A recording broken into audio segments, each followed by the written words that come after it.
It's related to the human implications of the organization. Now, whenever we talk about the organization, definitely it basically consists of the employees over there, that is the people at the workplace over there. And related to the people at the workplace, behavior is plays an important role. The behavior plays an important role related to it. And as per the Kurt Lewin, behavior is what? Behavior is actually a function of the environment and the persons around him. So over here, if we say that person A is over here who is in an organization, now in this particular way we can say that other persons in the organization B, C, D, E, those will be exhibiting a impression on person A. And further also the organization environment will be basically responsible for the behavior of person A, and behavior itself is very much important.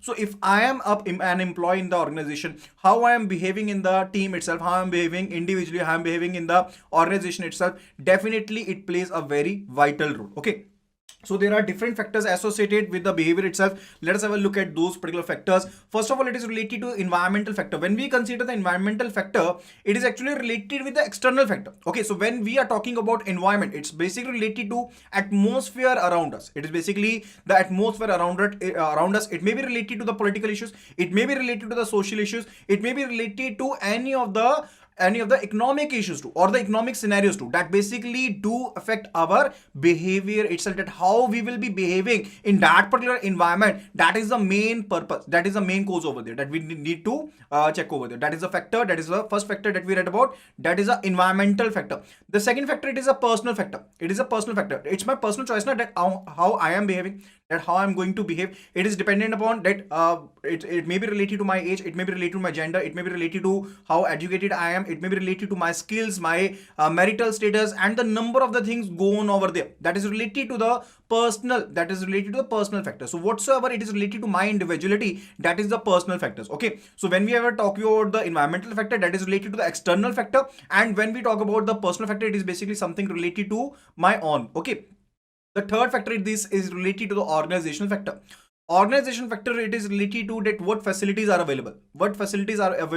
So if you are working in a very highly reputed institute, let me give an example, that if you're working in a PNB and the other person is working in SBI over there, now both are, if I basically take two officers, one from PNB and one from SBI, definitely the person in the SBI is basically having more perks over there. Okay, definitely in that particular case, the person will be behaving in that particular manner, because he know that he's an SBN. And if we say the person is in PNB, it may be the case that the person will be feeling that I'm not getting that much perks and I will be working only up to that particular mark only. So that is basically related to one of the organization factor. I'm just giving a lame example over there. It's nothing to do with the banks over there. Okay, but definitely perks in PNB are lesser than that of the SBI. So organizational factor, it is basically related to physical facilities which are available. It is also related to the organization structure, the design, the leadership, the compensation and reward system. Each and everything is covered under the organizational factor itself. The fourth one, it is related to psychological factor, physical and mental personality of the individual, that how do you think about it, personally, what is your perception about it, what is your aptitude toward the job that you are assigned with. Okay, so that is related to what? That is related to psychological factor. So these are the four factors related to which basically have an impact on the behavior. One, it was an environmental factor which is external. Second, is a personal factor which is internal. Third one, it was a organizational factor. Fourth, it is a psychological factor. So these are the four factors over there. And let me tell you that this particular chapter is quite important, because there are a whole lot of none of the theories over there. So we will be learning them all, that what are the basic that they have tried to set over there. Then second, it is related to employees' behavior at work. Now you are alone, not working at the workplace itself. There are multiple individuals. Someone is from Kerala, someone is from East India, someone is from North India. So there are different person from the different territory, from the different religions, different gender, different ages. Okay, so that different, but what actually I want to say that there is diversity in the workplace. And that is basically dependent upon that how you are communicating with the others. What is your attitude towards the other. Okay, so behavior as an individual as in groups, it basically makes a difference. It actually makes a difference when we talk about the achievement. So if I want to achieve something, if I want to do better, if I want to perform better in definite way, if I want to achieve the organizational goals, definitely I have to communicate, I have to be in the right attitude with the others too. Okay, so that is related to employees behavior at the work over there. And further, let me tell you, there are different type of personality, and this particular point is quite important. There are two type of personality. One, it is a type A behavior profiles, and the second one, it is a type B behavior profiles.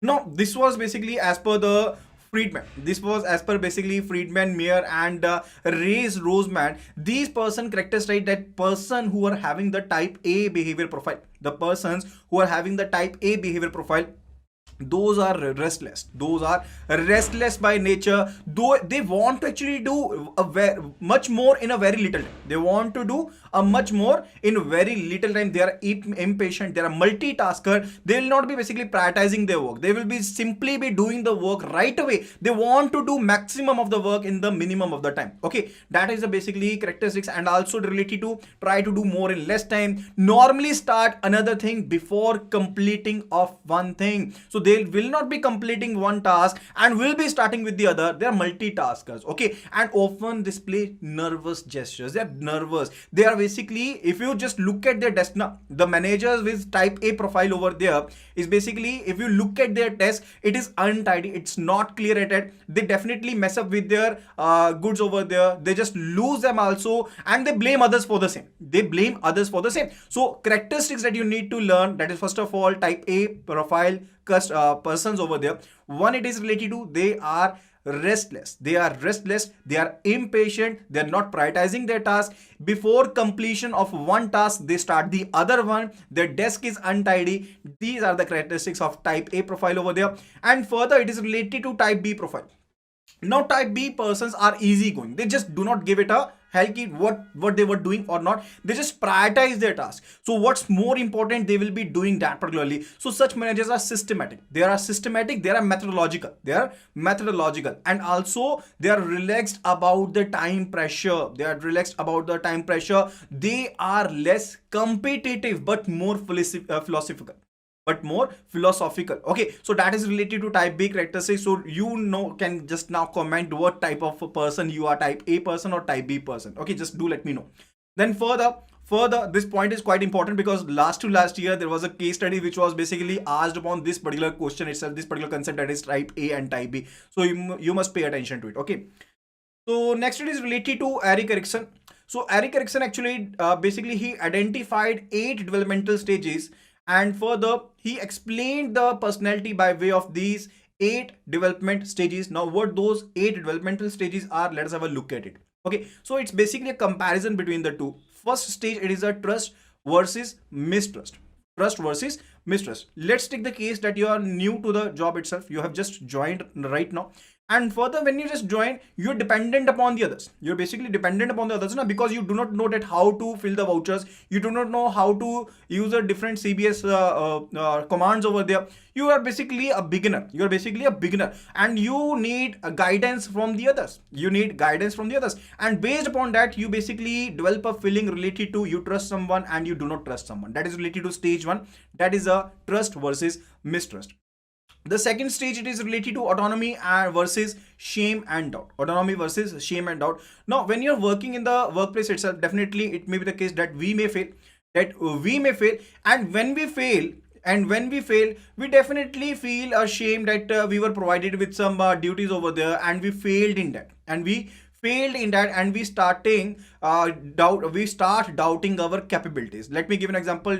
I joined as a cashier, and further on the very second day, I just made a mistake related to the totaling. That is basically related to, I was given a responsibility, I was having the autonomy, but now I just made a mistake. I'm feeling ashamed of myself. That how could I make such a silly mistake? Or I can simply say, I will be starting doubting my own capabilities. That is related to what? That is related to the second stage over there, that is autonomy versus shame and doubt.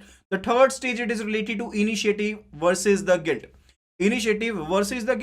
Okay, so many times you basically have the opportunities so as to take the initiatives in the branch itself, in the bank itself. In that particular case, if we are given an opportunity and the things went wrong, definitely it develops a feeling of guilt over there. That is the third stage. The fourth stage, it is related to industry versus inferiority. Industry versus inferiority. Now when you are working as an industry over there, industry has mean, when you're working, when you're thinking like a bank, you're not thinking like an employee. When you're thinking like a bank over there, and you want to achieve your goals, you want to achieve some goals, it may be the case where we may fail, because it's not the case now that we will be achieving our goals 100% at each and every time. We may also fail, and that may develop a sense of inferiority in us. That is basically related to the stage 4, that is in industry versus inferiority. And the fifth stage, that is related to identity versus role diffusion.